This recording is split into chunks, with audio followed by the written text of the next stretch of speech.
La mañana del 3 de marzo de 2012 amaneció con ese cielo gris que caracteriza los días previos a la primavera en la Ciudad de México.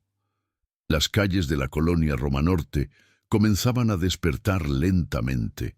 Los vendedores ambulantes instalaban sus puestos y el olor a pan recién horneado se mezclaba con el de los tacos de canasta.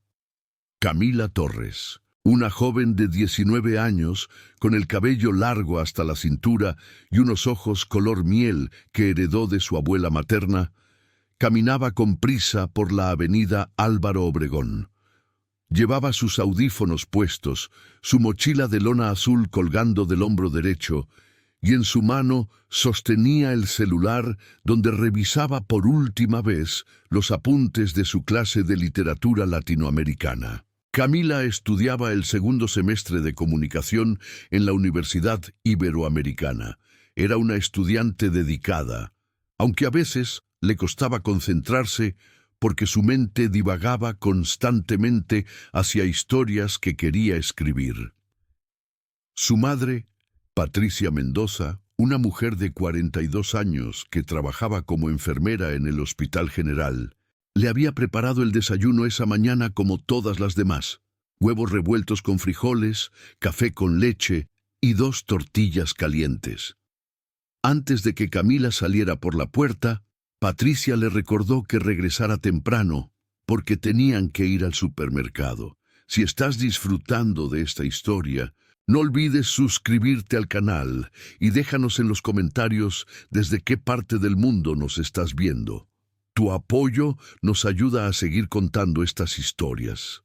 La parada del autobús donde Camila esperaba cada mañana estaba ubicada en la esquina de Álvaro Obregón y Orizaba, frente a una tienda de conveniencia que permanecía abierta las 24 horas. Ese martes había más gente de lo habitual esperando el transporte.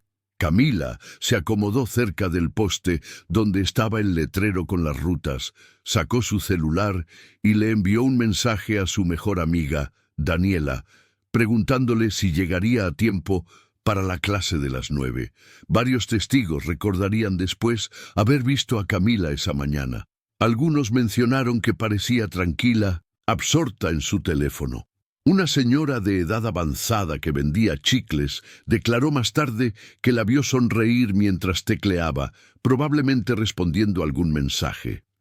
El autobús de la Ruta 67 llegó a las 8:25 de la mañana.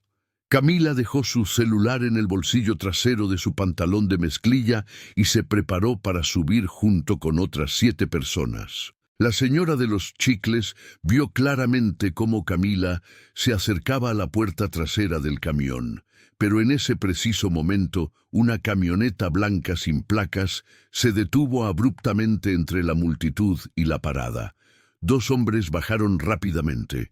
Uno de ellos, de complexión robusta y con una gorra negra que le cubría gran parte del rostro, tomó a Camila del brazo, mientras el otro, más delgado y con tatuajes visibles en el cuello, bloqueaba a quienes intentaban intervenir. Todo sucedió en menos de 30 segundos. Los gritos de la gente se mezclaron con el ruido del tráfico.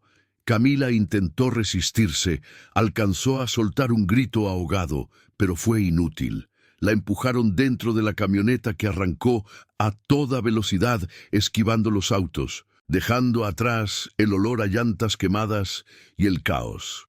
El conductor del autobús, un hombre de 50 años llamado Rodrigo Vargas, intentó seguirla con la mirada, pero perdió de vista el vehículo en cuestión de segundos. La señora de los chicles corrió hacia la tienda de conveniencia, gritando que llamaran a la policía, mientras otros testigos tomaban sus celulares para intentar capturar alguna imagen, aunque ninguno logró una fotografía clara. Patricia Mendoza recibió la noticia 2 horas después. Estaba en medio de su turno en el hospital cuando el teléfono de la recepción sonó. Era Daniela, la amiga de Camila, llorando desconsoladamente, apenas capaz de articular las palabras. Patricia sintió que el mundo se detenía. Sus manos comenzaron a temblar, el pasillo del hospital pareció estrecharse y las voces a su alrededor se convirtieron en un murmullo lejano. Dejó todo y corrió hacia la salida sin siquiera quitarse el uniforme. Tomó un taxi que la llevó directamente a la delegación de Cuauhtémoc, donde ya había un pequeño grupo de personas dando sus testimonios. El agente encargado del caso, el comandante Héctor Salinas, era un hombre de mediana edad con el rostro marcado por años de experiencia en casos difíciles. Escuchó atentamente a Patricia mientras ella describía a su hija entre sollozos. Su estatura de 1,65 m, el lunar pequeño en la mejilla izquierda, la cicatriz casi imperceptible en la rodilla derecha de cuando se cayó de una bicicleta a los 7 años. Héctor tomaba notas en su libreta desgastada, mientras otros oficiales revisaban las grabaciones de las cámaras de seguridad cercanas. La mayoría estaban en mal estado o no apuntaban hacia la dirección correcta, pero una de ellas, ubicada en la tienda de conveniencia, capturó parcialmente el momento del secuestro. La imagen era borrosa y la camioneta blanca apenas se distinguía, pero era suficiente para confirmar que lo que los testigos describían era real. Durante los primeros días, la búsqueda fue intensa. Patricia no comió ni durmió. Visitó hospitales, morgues, habló con cualquiera que dijera tener información. Pegó carteles con la fotografía de Camila en cada poste, cada pared disponible. La imagen mostraba a su hija sonriendo en su último cumpleaños, con una blusa amarilla y una diadema con flores. Debajo, en letras grandes y rojas, se leía: «Desaparecida, Camila Torres, 19 años». Patricia recibió decenas de llamadas en las primeras semanas. Algunas eran de personas genuinamente preocupadas, otras de individuos que querían aprovecharse de su desesperación. Hubo quienes llamaron pidiendo dinero a cambio de información falsa. Otros aseguraban haberla visto en diferentes estados del país, en Guadalajara, en Monterrey, incluso en Tijuana. El comandante Salinas seguía cada pista con meticulosidad. Interrogó a conocidos de Camila, revisó sus redes sociales, habló con sus compañeros de la universidad.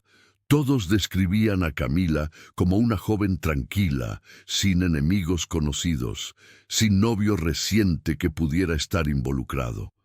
No había ningún indicio de que estuviera metida en problemas. Era simplemente una estudiante que ese día tuvo la mala fortuna de estar en el lugar equivocado a la hora equivocada. Las teorías comenzaron a circular. Algunos especulaban que podría tratarse de una red de trata de personas que operaba en la zona. Otros mencionaban la posibilidad de un secuestro por confusión, que los captores buscaban a otra persona. Los meses pasaron sin avances significativos. Patricia dejó su trabajo para dedicarse completamente a buscar a su hija. Organizó marchas, convocó a los medios de comunicación, se unió a grupos de madres en situaciones similares. Conoció a Marta, una mujer de Ecatepec cuya hija había desaparecido 3 años antes. A Dolores, de Nezahualcóyotl, quien buscaba a su hijo desde hacía 5 años. Y a Rosa, de Iztapalapa, cuyo esposo se esfumó camino al trabajo. Juntas formaron un grupo de apoyo que se reunía cada semana en el centro comunitario de la colonia Doctores. Compartían información, se consolaban mutuamente, organizaban búsquedas en terrenos baldíos y áreas abandonadas. Patricia desarrolló una rutina obsesiva. Cada mañana despertaba a las 5, revisaba los grupos de Facebook dedicados a personas desaparecidas, llamaba a la delegación para preguntar si había novedades, y luego salía a pegar más carteles o a buscar en lugares que había marcado en un mapa que colgaba en la pared de su habitación. Su casa se convirtió en un centro de operaciones improvisado.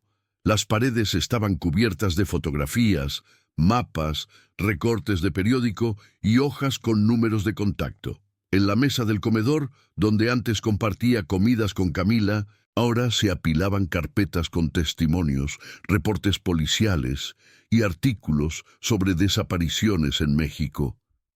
La familia de Patricia intentó ayudarla, pero ella se había encerrado en su dolor. Su hermana menor, Sofía, venía cada semana con comida preparada y se quedaba horas sentada en silencio, porque Patricia apenas hablaba de otra cosa que no fuera Camila. Su madre, doña Carmen, una mujer de 70 años con la salud deteriorada, lloraba en cada visita rogándole a Patricia que comiera algo, que descansara aunque fuera un poco. Pero Patricia no podía. Cada segundo que pasaba sin buscar a su hija era un segundo desperdiciado. El comandante Salinas seguía en contacto con Patricia, aunque las noticias que tenía para ella cada vez eran más desalentadoras. La investigación se había enfriado. Sin más pistas concretas, el caso de Camila se sumó a las estadísticas de miles de personas desaparecidas en el país. Héctor no se daba por vencido completamente, pero sus superiores le habían asignado otros casos más recientes que requerían atención inmediata. Aún así, cada vez que Patricia lo llamaba, él respondía con paciencia. Revisaba una vez más los archivos, hacía algunas llamadas adicionales. Sentía una empatía profunda por Patricia. Él mismo era padre de 2 hijas y no podía imaginar el infierno que ella estaba viviendo. Para el primer aniversario de la desaparición, Patricia organizó una vigilia en el lugar exacto donde Camila fue secuestrada. Decenas de personas se reunieron esa noche, sosteniendo velas y carteles con fotografías de sus propios desaparecidos.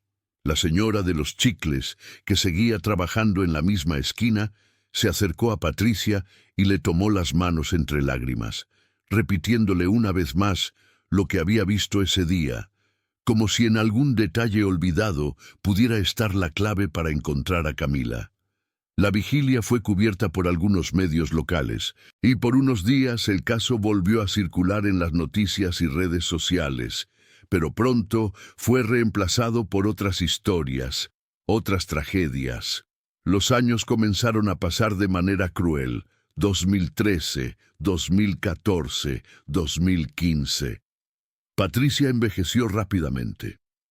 Su cabello se llenó de canas, profundas ojeras se instalaron permanentemente bajo sus ojos, y perdió tanto peso que su ropa le quedaba holgada, pero su determinación no disminuyó. Aprendió a usar Internet de manera más efectiva, creó perfiles en todas las redes sociales, compartía la historia de Camila en grupos internacionales, respondía a mensajes de personas de otros países que le ofrecían consejos o simplemente palabras de aliento. En 2016, Patricia recibió una llamada de una mujer que aseguraba haber visto a Camila trabajando en un bar de Ciudad Juárez. Sin pensarlo 2 veces, vendió algunas de sus pertenencias. Juntó el dinero para un boleto de autobús y viajó más de 24 horas hasta la frontera. Cuando llegó, exhausta y con esperanzas temblando en su pecho, buscó el bar que la mujer había mencionado. Pasó 3 días recorriendo las calles, mostrando la fotografía de Camila a cualquiera que quisiera verla. Finalmente encontró el lugar.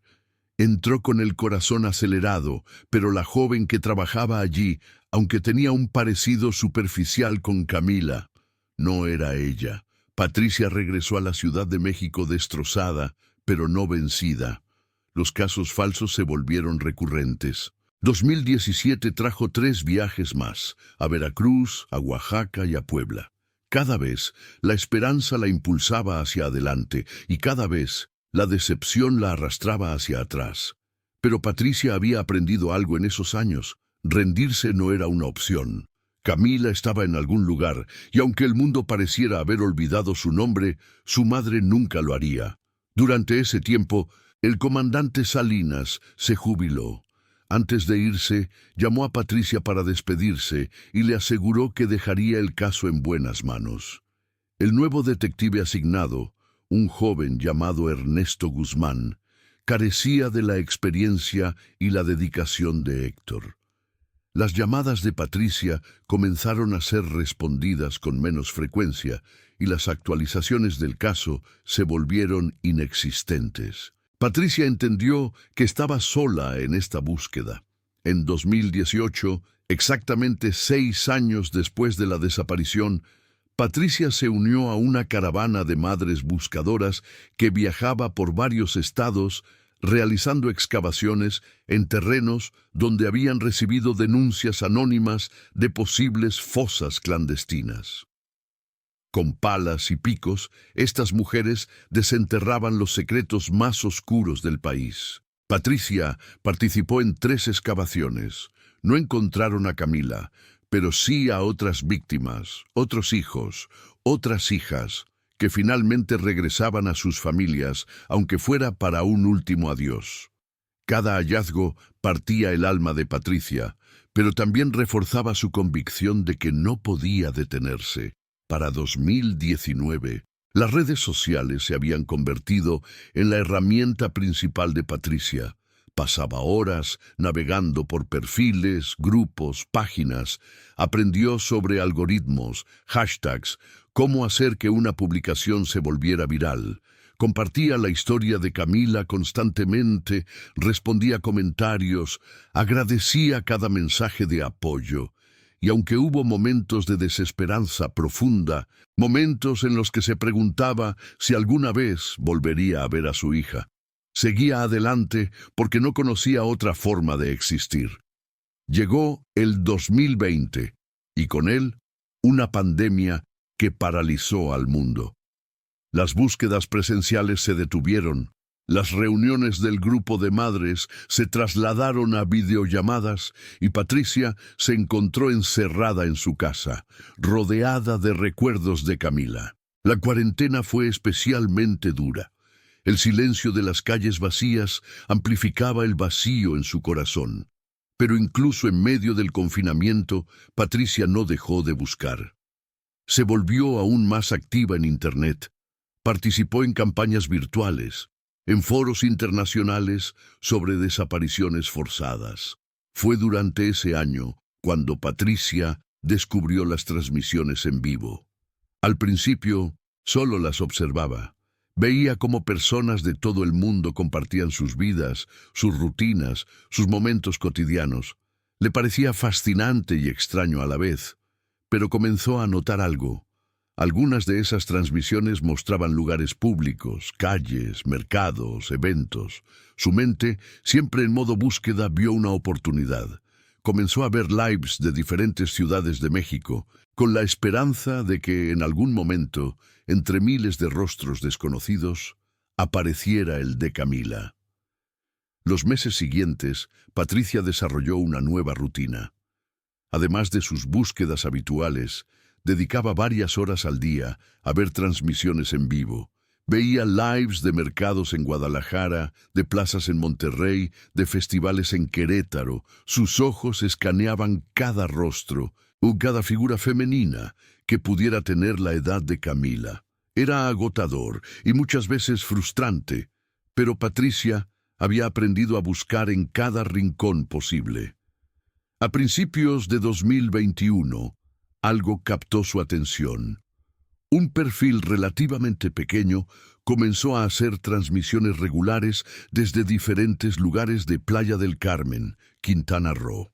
El perfil pertenecía a un joven que trabajaba como promotor de tours turísticos.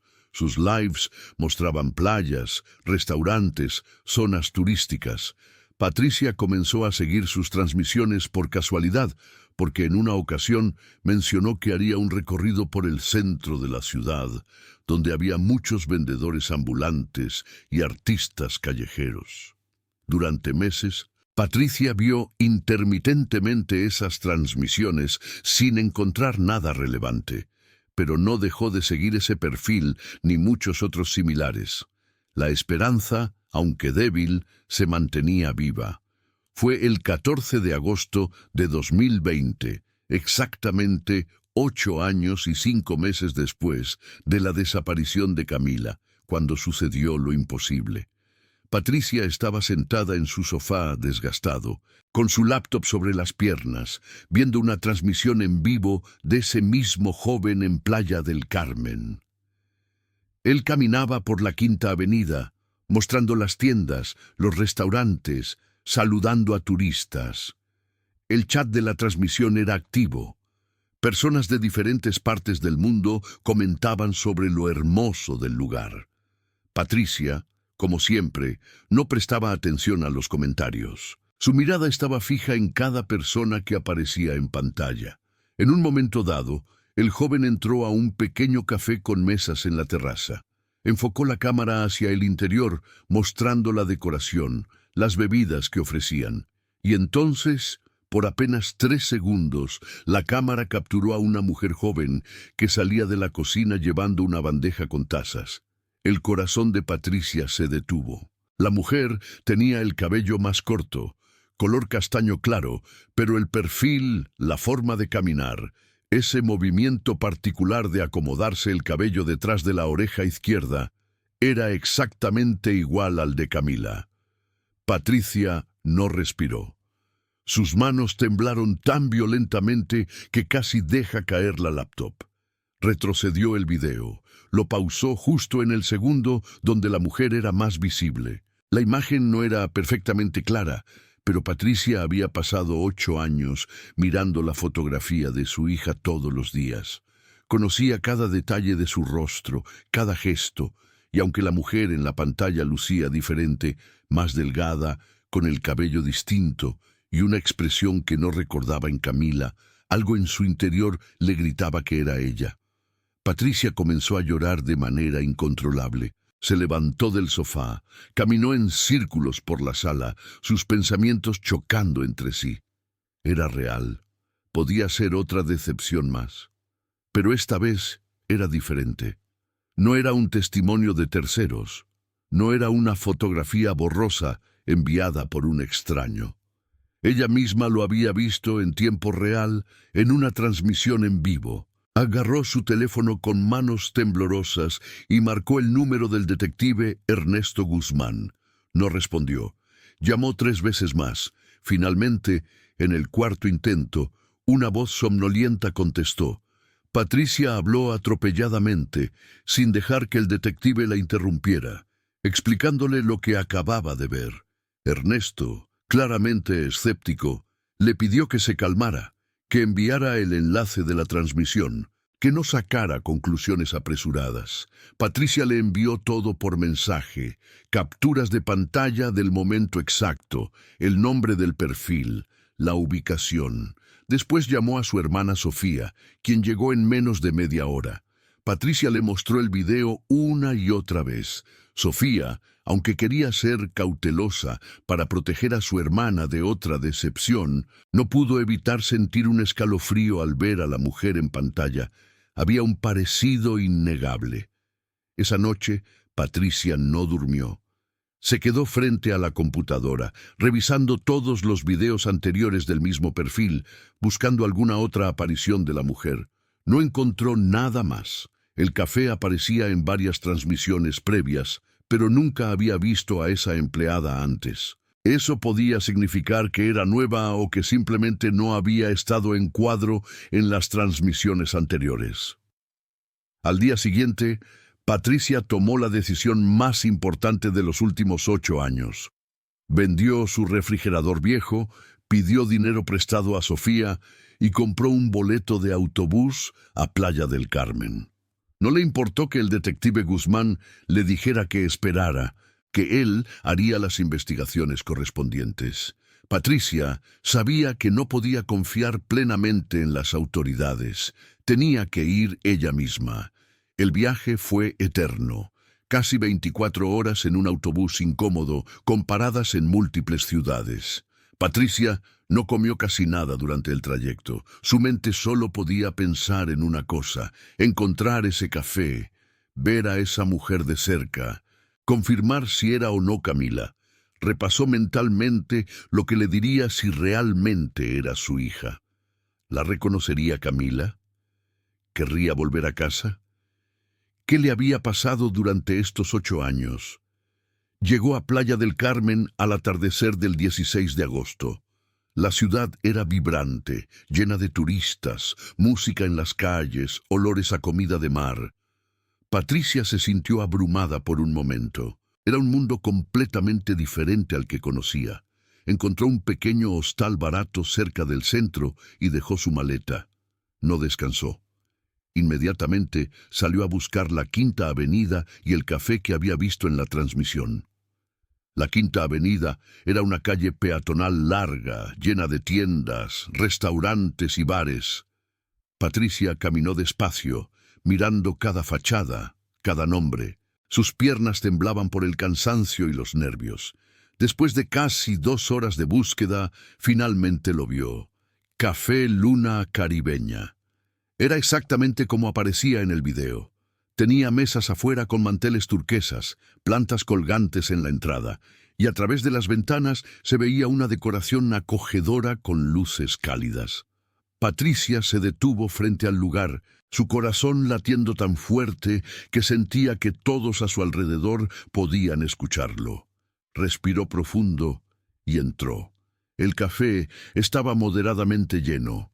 Un mesero joven se acercó a ella sonriendo, preguntándole si quería una mesa. Patricia asintió sin poder hablar. Se sentó en una mesa cerca de la ventana, desde donde podía ver tanto la cocina como la mayor parte del local. Pidió un café que no tenía intención de tomar. Sus ojos escaneaban constantemente cada movimiento dentro del lugar. Había 2 meseros, uno joven y una mujer de mediana edad. En la caja estaba un hombre mayor, probablemente el dueño. Y entonces, desde la puerta de la cocina salió ella. Patricia sintió que el aire abandonaba sus pulmones. Era ella. Era Camila. Tenía el cabello más corto y teñido de un tono más claro. Había adelgazado considerablemente y su expresión era diferente, más apagada, pero no había duda. Era su hija. Patricia intentó levantarse, pero sus piernas no respondieron. Las lágrimas comenzaron a rodar por sus mejillas sin control. Camila llevaba una bandeja con platos vacíos hacia la cocina. Se movía de manera mecánica, sin hacer contacto visual con nadie. Patricia notó algo más. En su muñeca derecha, Camila llevaba una pulsera de hilo rojo, la misma que Patricia le había regalado cuando cumplió 15 años. Era la confirmación final. Patricia finalmente logró ponerse de pie. Caminó lentamente hacia donde Camila estaba recogiendo platos de una mesa vacía.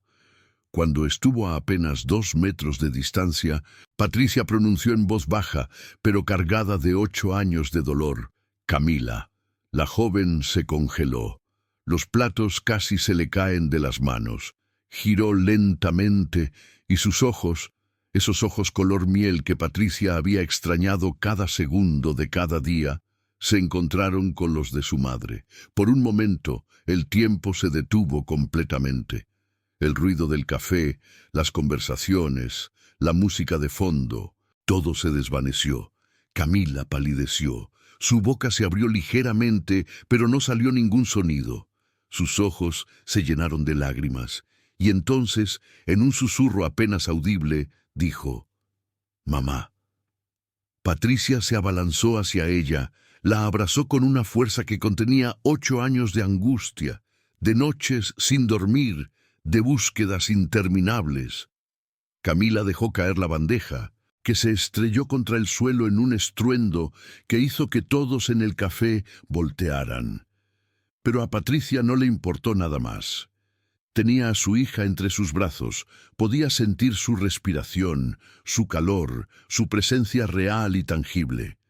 Ambas lloraban sin contenerse. El dueño del café se acercó alarmado preguntando qué sucedía, pero Camila, entre sollozos, solo pudo decir: «Es mi mamá». Las palabras salieron rotas, cargadas de una emoción compleja que mezclaba alivio, miedo, culpa y amor. Patricia no soltaba a su hija. La sostenía como si temiera que en cualquier momento desapareciera de nuevo. Finalmente, el dueño del café, un hombre de unos 50 años llamado Ricardo, entendiendo la situación, Le señaló una pequeña oficina en la parte trasera, donde podrían hablar con privacidad. Una vez dentro, Patricia sostuvo el rostro de Camila entre sus manos, observándola con detenimiento, como si intentara memorizar nuevamente cada rasgo. Camila seguía llorando, incapaz de articular palabras coherentes. Patricia tenía 1000 preguntas, pero en ese momento ninguna importaba más que el simple hecho de que su hija estaba viva, estaba ahí, frente a ella. Después de varios minutos, cuando ambas lograron calmarse lo suficiente, Camila comenzó a hablar. Su voz era débil, quebrada. Le contó a Patricia que después del secuestro fue llevada a una casa en las afueras de la Ciudad de México. Había otros hombres y mujeres allí, y todos en situaciones similares. Durante meses fue sometida a amenazas constantes. Le dijeron que su familia había sido asesinada, que nadie la buscaba, que si intentaba escapar, la matarían. La mantuvieron drogada gran parte del tiempo inicial, confundida, sin noción clara del tiempo. Eventualmente la trasladaron a Cancún. Allí la forzaron a trabajar en diferentes lugares, siempre bajo vigilancia, siempre con la amenaza de violencia si intentaba pedir ayuda. Le quitaron su identificación, su teléfono, cualquier cosa que pudiera conectarla con su vida anterior. Le cambiaron el nombre, el color de cabello, la obligaron a mentir sobre su origen. Durante años, Camila vivió en un estado de supervivencia. Había intentado escapar 2 veces en los primeros años, pero ambos intentos fallaron y las consecuencias fueron severas. Aprendió a obedecer, a mantenerse invisible, a no causar problemas. Lentamente, parte de ella comenzó a resignarse, a creer que nunca volvería a ser libre. Hace aproximadamente 6 meses, su situación cambió ligeramente. El grupo que la controlaba tuvo problemas internos. Varios de sus miembros fueron arrestados en una operación policial no relacionada con ella. En el caos, la vigilancia sobre Camila y otros como ella se relajó. La trasladaron a Playa del Carmen y la pusieron a trabajar en el café, con menos supervisión directa pero con la constante advertencia de que la encontrarían si intentaba huir. Patricia escuchaba cada palabra con el corazón destrozado. No podía creer el infierno que su hija había vivido. La rabia y el dolor se mezclaban en su interior, pero también una determinación férrea: sacara a Camila de ahí, regresara a su hija a casa. Camila le confesó a Patricia que había perdido la esperanza de volver a verla. Las amenazas constantes de sus captores la habían convencido de que su familia la había olvidado, que era mejor quedarse donde estaba para no poner en peligro a nadie. Pero cuando vio a su madre frente a ella, todo eso se derrumbó. La realidad de que Patricia nunca había dejado de buscarla la golpeó con fuerza abrumadora. Patricia le mostró fotos en su celular, las marchas, las vigilias, los carteles que aún colgaban en su casa. Le mostró mensajes de personas de todo México y otros países que habían compartido su caso, que habían rezado por ella, que nunca olvidaron su nombre. Camila lloraba al ver todo eso, al darse cuenta de que no había sido olvidada, que su madre había movido cielo y tierra por encontrarla. Ricardo, el dueño del café, tocó la puerta suavemente. Entró con cautela y les preguntó si necesitaban algo. Patricia le explicó brevemente la situación. Ricardo palideció. Le dijo a Patricia que él había contratado a Camila hace 4 meses a través de una agencia de empleo que recomendaba trabajadores migrantes. No tenía idea de la situación real. Se disculpó repetidamente y ofreció cualquier ayuda que necesitaran. Patricia sabía que tenían que actuar rápido, pero con cuidado. Si las personas que controlaban a Camila se enteraban de que su madre estaba allí, podrían tomar represalias. Patricia llamó de inmediato al detective Guzmán. Esta vez, él respondió rápidamente. Cuando escuchó lo que Patricia le contaba, su escepticismo inicial se transformó en acción. Le pidió que no se movieran del lugar, que llamaría a las autoridades locales de Quintana Roo para coordinar. En menos de 2 horas llegaron 2 agentes de la Fiscalía Estatal. Tomaron la declaración de Camila, documentaron todo lo que podía recordar. Nombres, lugares, descripciones físicas de sus captores. La información que Camila proporcionó era valiosa y podría ayudar a desmantelar parte de la red criminal que operaba en la región. Esa noche, Patricia y Camila se quedaron en un hotel seguro, bajo protección policial. Patricia no soltó a su hija en toda la noche. Durmieron abrazadas, aunque ninguna realmente pudo conciliar el sueño profundamente.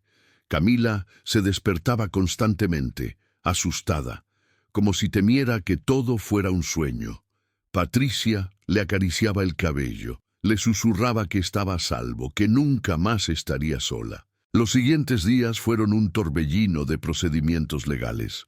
Camila tuvo que dar múltiples declaraciones, identificar lugares en mapas, describir rutinas. Fue agotador y traumático, pero necesario. Las autoridades actuaron con rapidez.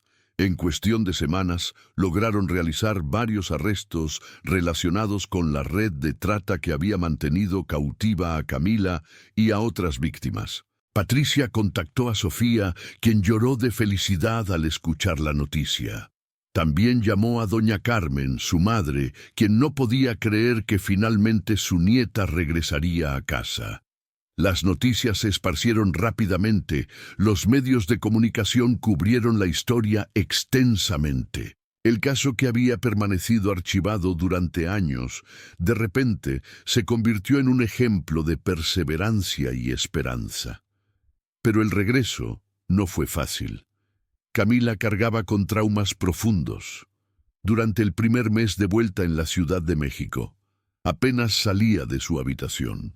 Tenía pesadillas constantes, episodios de ansiedad severa, y había momentos en los que se disociaba completamente de la realidad. Patricia la inscribió con una psicóloga especializada en víctimas de trata y trauma complejo. Las sesiones de terapia fueron desgarradoras, pero necesarias. Camila comenzó a procesar lentamente lo que había vivido. Algunos días eran mejores que otros. Había momentos de progreso seguidos de retrocesos. Pero Patricia estaba ahí en cada paso, recordándole que tenía todo el tiempo del mundo para sanar, que no había prisa, que lo importante era que estaban juntas. Sofía y doña Carmen también fueron fundamentales en el proceso de recuperación.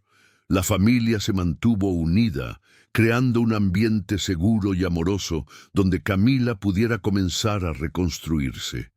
Marta, Dolores, Rosa y las otras madres del grupo de búsqueda también visitaron a Patricia y Camila. Lloraron juntas, celebraron juntas, y Camila se convirtió en un símbolo de esperanza para todas ellas. Con el paso de los meses, Camila comenzó a mostrar pequeños signos de mejoría. Empezó a salir al jardín, a ver el sol. Un día, después de casi 3 meses de estar en casa, le pidió a Patricia que la llevara a la parada del autobús donde había sido secuestrada. Patricia tenía miedo de que fuera demasiado pronto, pero la psicóloga le explicó que podía ser parte importante del proceso de recuperación. Fueron juntas, temprano en la mañana. La señora de los chicles aún trabajaba en esa esquina. Cuando vio a Camila, dejó caer todo lo que tenía en las manos y corrió a abrazarla, llorando sin control. Camila también lloró. Permanecieron ahí varios minutos, en el lugar exacto donde todo había comenzado 8 años atrás. Para Camila era una forma de reclamar ese espacio, de quitarle el poder que había tenido sobre ella durante tanto tiempo. Patricia observaba a su hija, notando la fortaleza que emergía lentamente de ella. Camila había sobrevivido a lo inimaginable, y aunque el camino hacia la sanación sería largo, Patricia sabía que su hija era fuerte, que lo lograría. Casi un año después del reencuentro, en agosto de 2021, Camila comenzó a considerar retomar sus estudios. La idea le aterraba, pero también le daba un propósito. Patricia la apoyó incondicionalmente. Visitaron la Universidad Iberoamericana, donde Camila había estudiado antes de la desaparición.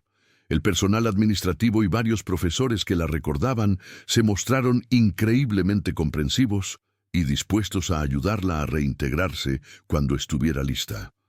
Camila también comenzó a asistir a un grupo de apoyo para sobrevivientes de trata. Allí conoció a otras mujeres con historias similares. Al principio le costaba compartir, pero con el tiempo encontró en ese espacio un lugar donde no tenía que explicarse, donde todas se entendían sin necesidad de palabras. Esas mujeres se convirtieron en una red de apoyo fundamental. Patricia, por su parte, canalizó su experiencia y energía en ayudar a otras familias. Se convirtió en una vocera activa para casos de desaparición, compartiendo su historia como testimonio de que nunca hay que rendirse. Daba pláticas en comunidades, participaba en programas de radio, escribía en blogs sobre búsqueda de personas desaparecidas. Su historia inspiró a cientos de familias a seguir buscando. El comandante Salinas, ya jubilado, visitó a Patricia y Camila cuando se enteró de la noticia. Fue un encuentro emotivo.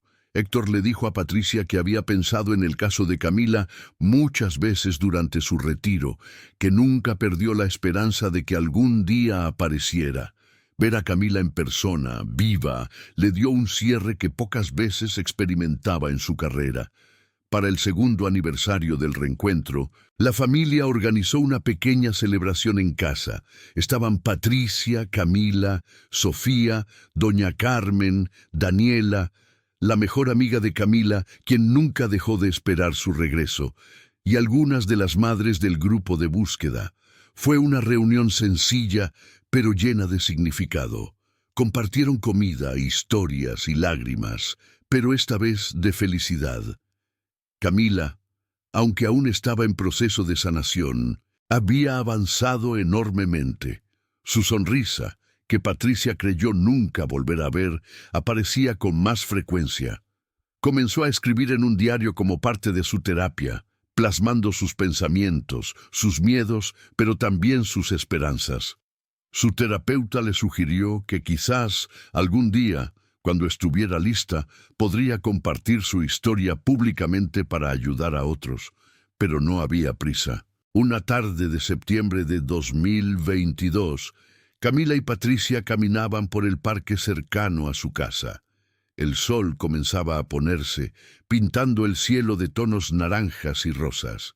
Camila se detuvo en una banca y le pidió a su madre que se sentara con ella. Por un momento, permanecieron en silencio, simplemente disfrutando de la tranquilidad del momento. Entonces Camila habló, con voz más firme que antes. «Mamá, quiero agradecerte por nunca rendirte.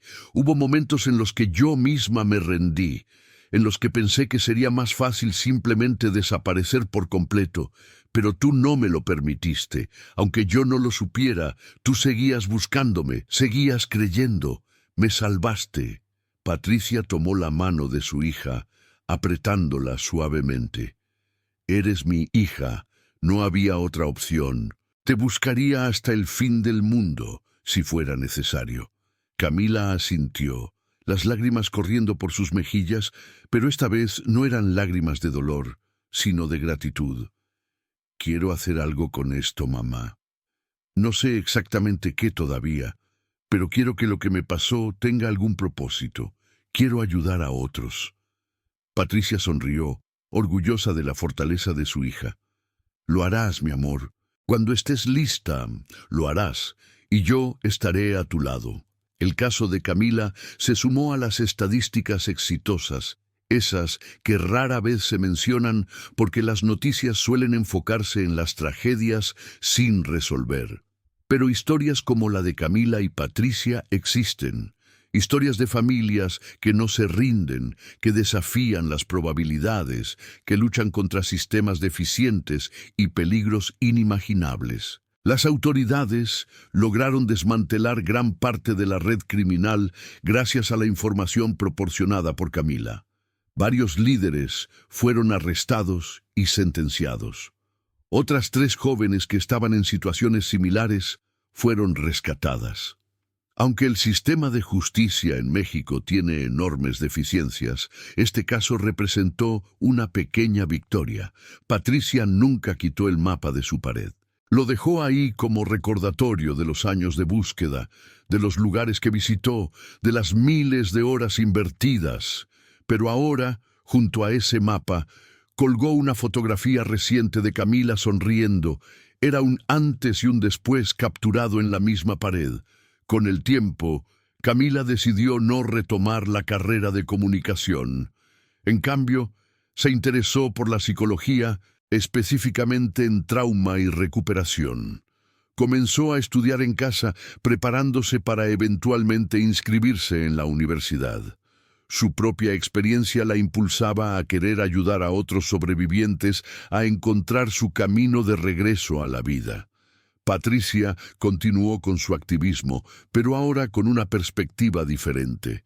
Ya no era solo la madre que buscaba desesperadamente, sino también la madre que había encontrado. Su historia le daba una plataforma poderosa para hablar sobre la importancia de no abandonar la búsqueda, de utilizar todas las herramientas disponibles, incluyendo las redes sociales y tecnología. La historia de cómo Patricia encontró a Camila a través de una transmisión en vivo se volvió viral internacionalmente. Medios de diferentes países cubrieron el caso. Patricia recibió invitaciones para dar charlas en conferencias sobre desapariciones, en eventos de derechos humanos, en programas de televisión. Siempre que podía, llevaba a Camila consigo, pero solo cuando su hija se sentía preparada. En una de esas conferencias, Camila finalmente habló públicamente por primera vez. Fue en noviembre de 2022, casi 2 años después del reencuentro. El auditorio estaba lleno de familias de desaparecidos, activistas, autoridades. Camila subió al escenario temblando, pero con determinación. Patricia estaba en primera fila, sus ojos fijos en su hija, transmitiéndole fuerza. Camila comenzó a hablar, su voz inicialmente débil pero ganando firmeza con cada palabra. Mi nombre es Camila Torres. Desaparecí el 3 de marzo de 2012 en la Ciudad de México. Pasé 8 años y 5 meses secuestrada, viviendo en condiciones que ningún ser humano debería experimentar. Hubo días en los que quería rendirme, en los que pensaba que nunca volvería a ver a mi familia, pero mi madre nunca se rindió. Ella me encontró cuando yo ya ni siquiera me buscaba a mí misma. La audiencia estaba en completo silencio. Algunas personas lloraban silenciosamente. Camila continuó. Estoy aquí para decirles que la esperanza es real, que los milagros ocurren, pero no por casualidad. Ocurren porque hay personas como mi madre que se niegan a aceptar la derrota, que dedican cada segundo de su vida a luchar. Si están buscando a alguien, no se rindan. Usen todas las herramientas, todas las oportunidades. Mi madre me encontró viendo una simple transmisión en vivo. Nunca sabemos dónde estará la respuesta. Cuando Camila terminó de hablar, el auditorio completo se puso de pie en un aplauso que duró varios minutos. Patricia subió al escenario y abrazó a su hija. Era un momento de sanación, no solo para ellas, sino para todos los presentes que cargaban con el peso de sus propias búsquedas. Los meses siguientes, Camila y Patricia trabajaron juntas en crear una fundación sin fines de lucro enfocada en proporcionar recursos y apoyo a familias de personas desaparecidas. La fundación ofrecía asesoría legal gratuita, apoyo psicológico, entrenamiento en el uso de tecnología y redes sociales para búsquedas. y conexiones con grupos de madres buscadoras en todo el país. La primera oficina de la fundación era pequeña, apenas 2 cuartos en un edificio modesto en la colonia Doctores, pero estaba llena de esperanza. Las paredes se cubrieron rápidamente con fotografías de personas desaparecidas, mapas, información de contacto.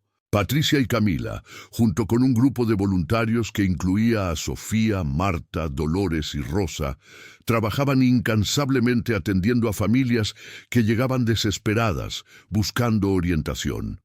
La fundación ayudó a encontrar a 5 personas desaparecidas en su primer año de operación. Cada reencuentro era celebrado como propio. Camila estaba presente en cada uno, ofreciendo su testimonio, su comprensión única de lo que significaba regresar después de una desaparición prolongada. Para 2023, la historia de Camila y Patricia había inspirado un documental independiente que se proyectó en varios festivales de cine. El documental seguía no solo su caso específico, sino también el de otras familias en búsqueda. Fue una herramienta poderosa para crear conciencia sobre la crisis de desapariciones en México. Camila eventualmente se inscribió en la universidad para estudiar psicología. El primer día de clases fue aterrador para ella. Patricia la acompañó hasta la entrada del campus.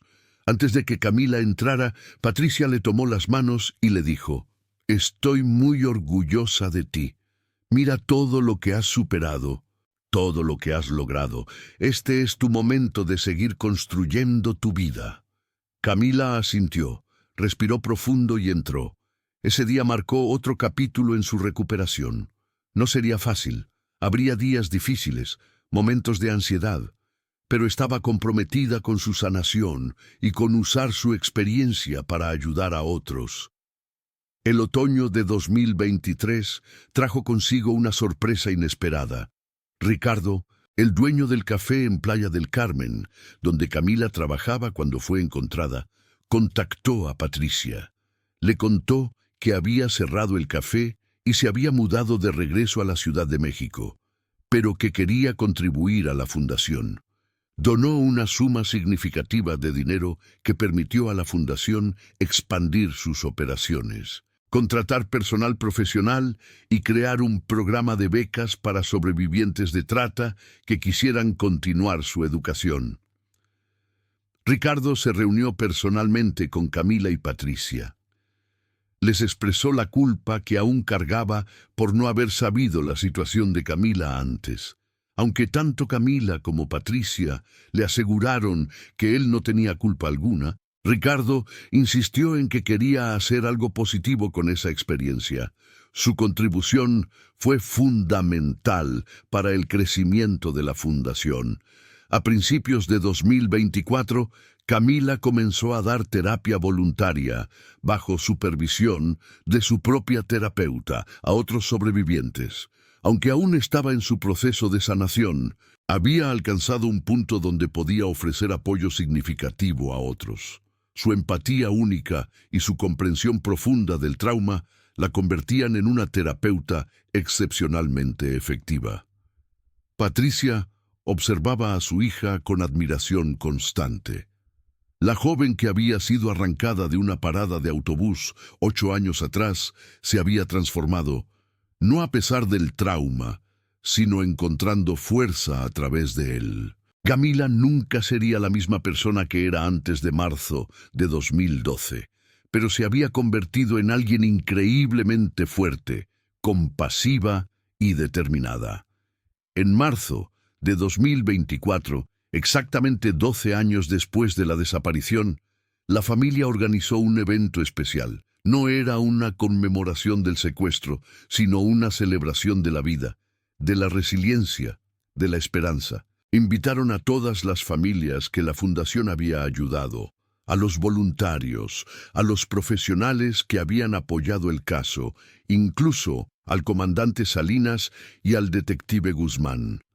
El evento se realizó en un parque público. Había música en vivo, comida, actividades para niños.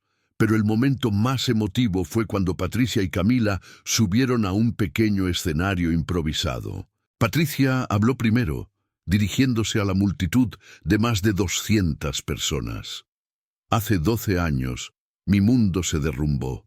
Mi hija fue arrancada de mí en un segundo. Durante 8 años, viví en un infierno de incertidumbre, dolor y desesperanza. Pero nunca me rendí.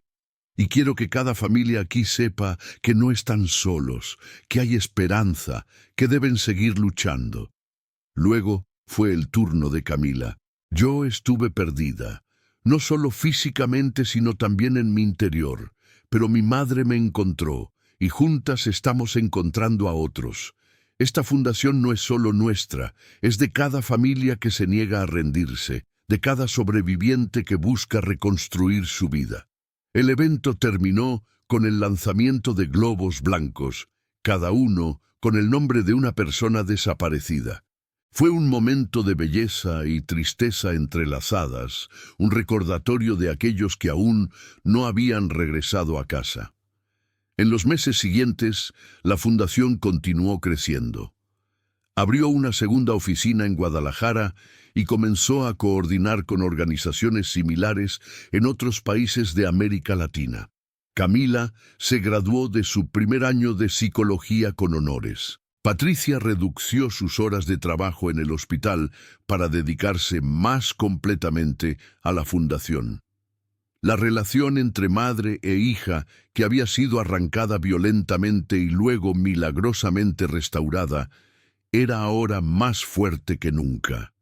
Habían pasado por el infierno juntas, cada una a su manera, y habían emergido del otro lado con una conexión inquebrantable. Una noche de agosto de 2024, exactamente 4 años después del reencuentro, Camila y Patricia estaban en casa preparando la cena. La radio sonaba suavemente de fondo. Era una escena tan normal, tan cotidiana, que por un momento ambas se detuvieron a apreciarla conscientemente. Camila miró a su madre y le dijo: «¿Sabes? A veces aún me despierto sin poder creer que estoy aquí, que esto es real, pero luego te veo y sé que es verdad». Patricia sonrió, sus ojos brillando con lágrimas contenidas.